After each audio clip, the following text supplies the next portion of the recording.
Hello student, welcome to this video. चलिए देखते हैं हम यहाँ पे कक्षा 7वीं के विद्यार्थियों का विषय हिंदी विशिष्ट का आपका वार्षिक परीक्षा के लिए पेपर। तो यहाँ पे हम मॉडल पेपर लेकर के आ चुके हैं सभी छात्रों के लिए, कक्षा 7वीं के छात्रों के लिए, है ना। तो यहाँ पे आपको इस प्रकार से आपके पेपर में रहेगा। यहाँ पे आपको रोल नंबर भरना होगा, जो कि यहाँ पे अंकों में और यहाँ पे शब्दों में रहेगा। यहाँ पे विद्यालय का नाम लिखेंगे। 60 अंक का आपका कुल पूर्णांक है और हिंदी विशिष्ट कक्षा 7वीं के छात्रों के लिए दिख रही है। चलिए आगे बढ़ते हैं। यहाँ से आपके बहुविकल्पीय प्रश्न स्टार्ट होते हैं। इसमें पहला क्वेश्चन कह रहा है झीलों की नगरी किसे कहा जाता है। तो झीलों की नगरी भोपाल को कहा जाता है। ऑप्शन नंबर ए बिल्कुल सही आंसर होगा। इस प्रकार से आपको यहाँ पे आंसर लिख देना है। अगला क्वेश्चन है आपका अवंतिका नगर को प्रायः जानते हैं तो उज्जैन के नाम से जानते हैं। ऑप्शन नंबर डी सही आंसर रहेगा। अगला क्वेश्चन दिन का विलोम शब्द होता है तो दिन का विलोम शब्द रात होता है। यहाँ पे आंसर रहेगा रात। श्रृंगार रस का स्थायी भाव होता है तो श्रृंगार रस का स्थायी भाव रति होता है। तो यहाँ पे ऑप्शन नंबर सी बिल्कुल सही। निम्न में से अलंकार है तो यहाँ पे ऑप्शन दिए गए हैं आपको करुण, वीर, रौद्र, उपमा। तो उपमा एक अलंकार होता है, बाकी ये सभी रस हैं। तो यहाँ पे उपमा आपका सही आंसर हो जाएगा, है ना। डी नंबर का ऑप्शन उपमा। काव्य की शोभा बढ़ाने वाले वाक्य कहलाते हैं तो वो अलंकार कहलाते हैं। यहाँ पे अलंकार ऑप्शन नंबर ए आपका सही आंसर रहेगा, है ना। अगला क्वेश्चन है काव्य को पढ़ने सुनने में जो आनंद मिलता है, आनंद आता है, उसे कहते हैं तो उसे रस कहते हैं। ऑप्शन नंबर सी सही आंसर रहेगा। बड़ों का करना चाहिए तो बड़ों का सम्मान करना चाहिए। ऑप्शन नंबर सी सही आंसर रहेगा।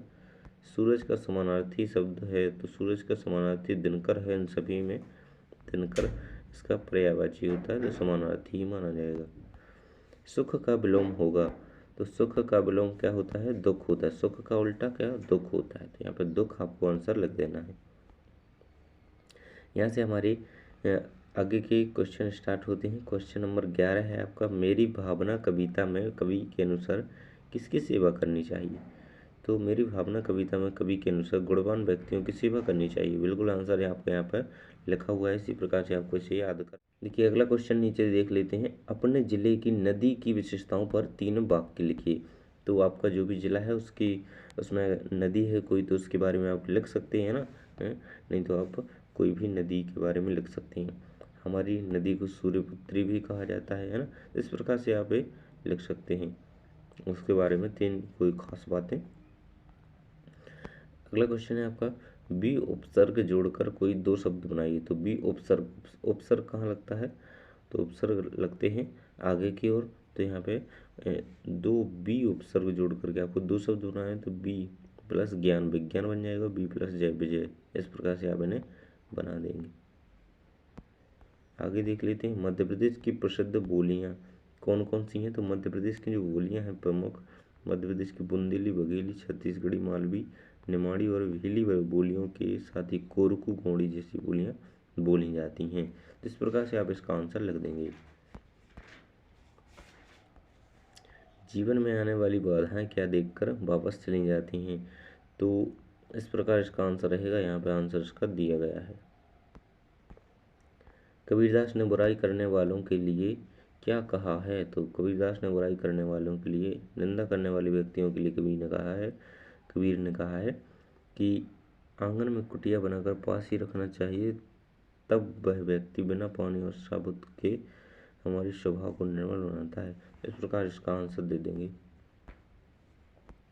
अगला है आपका क्वेश्चन 17 नंबर का क्वेश्चन है घाघ और भड्डरी के अनुसार कब भरपूर वर्षा होती है। तो इस प्रकार आंसर रहेगा 4 महीने तक जोरदार वर्षा होती है। पूरा आंसर लिखेंगे यहाँ पे। डॉक्टर कलाम को मिसाइल मैन क्यों कहा जाता है, इसे जरूर याद कर लीजिएगा अच्छी तरीके से। भारत को बैलिस्टिक मिसाइल और लॉन्चिंग टेक्नोलॉजी से आत्मनिर्भर बनाने के कारण डॉक्टर एपीजे अब्दुल कलाम को का नाम मिसाइल मैन पड़ा ना, इसलिए उन्हें मिसाइल मैन कहा जाता है। सुभाष चंद्र बोस का नारा क्या था। तो उनके द्वारा एक नारा दिया गया, जय हिंद का नारा दिया गया था उनके द्वारा, है ना। तो जय हिंद का नारा उनके द्वारा दिया गया था। तो आप यहाँ पे आंसर लिखेंगे। बलराम कृष्ण को क्या कहकर चढ़ाते थे।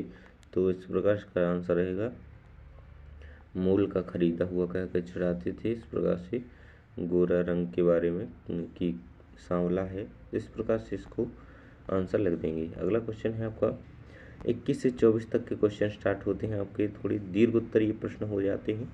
यहाँ पे क्वेश्चन है आपका रसों के नाम एवं स्थायी भाव लिखिए। तो आपको रस के नाम लिखना है, तो रस लिखेंगे। स्टार्टिंग है श्रृंगार, रौद्र, करुण, अद्भुत, हास्य, वीर, उत्साह, भयानक, है ना। और साथ ही इनके स्थायी भाव आगे लिखे हुए हैं। श्रृंगार का रति लिखा हुआ है, शोक करुण का, हास का हास, हास्य का हास, वीर का उत्साह, भयानक का भय लिखा हुआ है, और क्रोध रौद्र का क्रोध। इस प्रकार से जो सबके रति स्थायी भाव होते हैं, तो यहाँ पे सभी के सामने लिखे हुए हैं। यहाँ पे वात्सल का वत्सल हो जाएगा। आगे देख सकते हैं आप, करत करत अभ्यास के जड़मति होते सुजान, रसरी आवाज जाते हैं सिल पर पड़त निशान, पंक्तियों का भाव स्पष्ट कीजिए। तो यहाँ पे कुएं से पानी खींचने के लिए बर्तन से बांधी हुई रस्सी कुएं के किनारे पर रखे हुए पत्थर से। तो इस प्रकार से आपको इसका आंसर पूरा कंप्लीट कर लेना है, इसका अर्थ लिख देना है। औपचारिक और अनौपचारिक पत्र में अंतर।